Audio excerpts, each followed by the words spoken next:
جاي لك النهارده عشان اقول لك ايه سر استبعاد محمد مجدي قفشه من قائمه مباراه الاهلي للمباراه الثانيه على التوالي.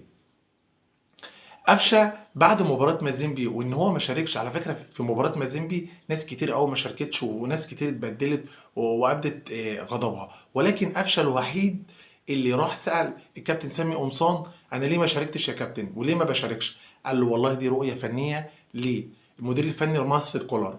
طبعا هو قفشه هنا راح لمارسيل كولر: انا ليه ما بشاركش يا كابتن وانا بجتهد في التمرين وبنفذ كل التعليمات اللي حضرتك بتديها لي؟ قال له والله دي رؤيه فنيه مني يا قفشه. طبعا هنا قفشه انفعل: وانا ليه ما بشاركش وانا بتمرن كويس وانا بجتهد في التمرين وانا.